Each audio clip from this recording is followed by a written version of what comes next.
to be honest with you. But happy that I was happy it went my way, man. Shout out to the guys at USATF and real roller coaster out there. I mean, what's a world championship without a little bit of drama? First we had that quote, now this. So here we are. When did you learn about the disqualification? So ironically, we're sat in the elimination chairs, and Samba goes like, "Where are our medals?" And then Dos Santos was like, "I think there's been a DQ."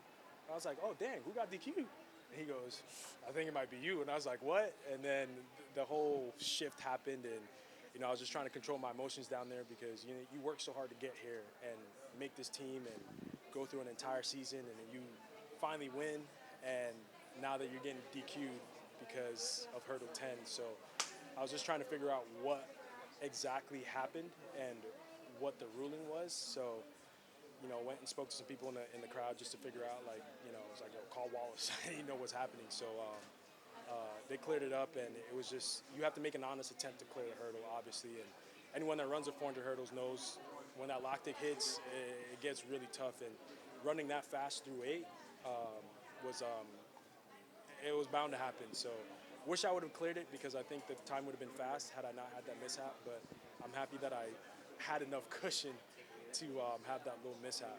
But when you heard it, did you think it was like that was a fair DQ for shifting the hurdle or not? I think had the hurdle impeded someone else, yes. But I hit the hurdle and it just stood right back up. So I'm not sure what the officials saw or. Well, his hurdle came at an angle. Like it moved from its original position. Whose hurdle? Nathaniel. Nathaniel Ezekiel. It moved? Yeah. Like how much? What? A few inches forward? I mean, it shifted at an angle like that a little bit. He said it didn't bother him, though. Yeah. He said in the mix zone he felt bad about the DQ. Yeah, like I said, I was just running my race and trying to get over that hurdle, and I mean, it wasn't intentional, obviously, but yeah, that's on me. Like, I should be clean over 10. Like, I never ever have that bad of a mishap coming home like that. But like I said, just running that fast and not putting yourself in that position throughout the season, it's bound to happen with that lactic and running that fast. So, yeah.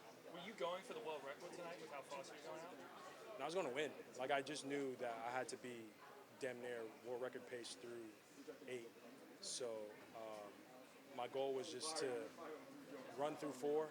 I went 12-3, which once I went 12-3, I just knew, okay, like I'm good now, because that's kind of been my mishap, is running that backstretch and stuttering down that backstretch and losing time. So once I did that, I was like, all right, put your foot in the ground and fucking run home. And I did that, and I was just running too fast. My body couldn't really keep up with what my mind was telling it to do. So that's why 14s came to 10, and that's why I had that big mishap. What was it like hearing that in the midst of the celebration? I mean, you were wearing the crown and everything. Well, I still had it on, and I took it off. And then I was like, man, get this camera out my face. But then I was like, you gotta chill, because I'm not out here just representing myself. I'm representing the entire United States and my family and this whole team. So I just had to keep my emotions in check and just really figure out what was going on. And like I said, there's nothing much I could do at that point but just wait for the ruling by the officials. And obviously it would really suck to like lose that way in a DQ after running 10 hurdles. But I'm happy that I was able to show some real restraint down there and some self-control. Were you surprised that Carson was nowhere to be seen, especially after the last hurdle? Yeah, I was like really. I thought he would have been there. I think over the years, Carson and I have been going back and forth, and we've established such a good rapport and respect for each other. Like, it sucks to see my guy not make the podium, but these things happen at these World Championships, and I think, yeah, it really sucks to see. And he's had a great season, ran fast in Silesia, so the expectation was to come out here and put on a great duel between both him and Dos Santos and Samba. So, yeah, things happen. And, this sport's so freaking unforgiving, man. Like, you live by the sword and you die by it. So that's just all I can say. This is the second championships in a row where he's charged out really hard at the beginning and then faded, and you were able to take advantage of that. Do you think this is a shifting in y'all's rivalry, or do you think he just made strategic mistakes? I'm not sure. I can't really speak to what his mentality was going in. Like, we've all seen Carson do that and run extremely fast. For example, Silesia ran a hell of a race there. So this sport, like sometimes you have a good day and sometimes you have a bad day. And I think once you get to a world championship at this stage, as I said at USA's, is can't make mistakes with these guys. Like they will punish you. So, like I said, like you live by the sword and you die by it. And you know, one day, I mean, yeah, it's just really tough. How do you feel to win back here in Tokyo after that race 4 years ago? I mean, I won and then I didn't win, and then I won again. So I won twice tonight. So I guess I could retire from the front. I'm just kidding. But no, it feels good. 4 years ago was, you know, drama again, but you know, we ran so fast and I got second, and you know, the tears were flowing. So to come back to this exact spot and flip the script and then have the whole drama again down there was like crazy. But you know, Tokyo is a really special place, and as much as I love it, I'm happy we're not coming back here for another championship in my career. So yeah. Was that the most lactic you had ever felt at Hurdle 10? Yeah, I would say so. Usually I don't really get a lot of lactic, but like I said, I was just so fast through hurdle 8 and 9, and you know, my body hasn't been in that zone before, so you know, it's only natural that it goes through that whole process. But I was happy that I put enough daylight between me and everyone else so that, you know, I was able to recover from that mistake, because I almost went down too. So staying on my feet and just gritting coming home was just a really tough one.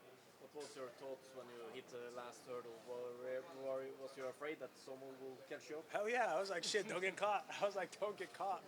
And I didn't want to look up at the Jumbotron because that would have just made the situation even worse. But I was just praying. I was like hoping I don't get caught, man. But I think once I got like 5 meters before the line, I was like, yeah, I think I got this one. Right, when Jasmine got a medal, what was that feeling like? It was great. I mean, I saw what she went through this whole season with injuries and you know, just not being in a rhythm and you know, being in her head. And I tried to talk to her, and I'm just like, listen, you're here now. Like, don't try to change anything. Just do what you've been doing all season. And if it's one thing about Jasmine, she is a gamer. Like, she's gonna show up. She might have a rough season, but once those lights are on and she's in that final, she's gonna run. So I'm really happy for her, training partner, and I try to give her as much advice as I can at times. Like, I could be harsh, but I'm happy that like she listens and she understands. But you know, I think that's just because of Coach Hayes and her great coaching and just having a well-rounded like support system around us. Did you feel more freedom this year with having won gold in Paris last year? Yeah, man. I think my whole mentality shifted after 23, and going into Paris, like I just stopped putting so much pressure on myself and focused on having fun and enjoying the sport, because I can't do this for, you know, a long time. So the mentality was to just come out, have fun, and the same thing here. Came out early, been hanging out with V, and no, it's just been great, man. I've been having fun, and I've just been being loose and just enjoying every step of the way and not really taking myself too seriously here. Is that why you've gone to Europe and done some Diamond Leagues the last few years? Yeah, I mean, this is the most I raced all year, actually in my career. Won't ever do that again, because it was tough going to the USAs. Going into pre and USAs, like I was dealing with some quad issues from 23, so you know, I was able to quell that and come back and get some good work in and be able to come out here and win is just great. So I won't be racing too much next year, but I told Noah he better watch out, because I am running the 2 next year and the 4. So that's my announcement. No hurdles next year. So you're going to try Sydney. I can't try it. Sidney McLaughlin's the GOAT, man. I can't. But like I said, like you know, I'm gonna run the 2 and the 4 next year and have some fun and shake things up. Yeah. I can show you the hurdle, how much move the sequence after that. Oh wow, that's crazy. That is crazy. Wow. Yeah. I didn't know that much. Yeah. Wow. Okay. Like I said, happy that things went my way, because yeah, it would have been a sad night here in Tokyo. I would have been at the bar drunk. Right, you got a crown request over here? Okay. A little girl gave this to me.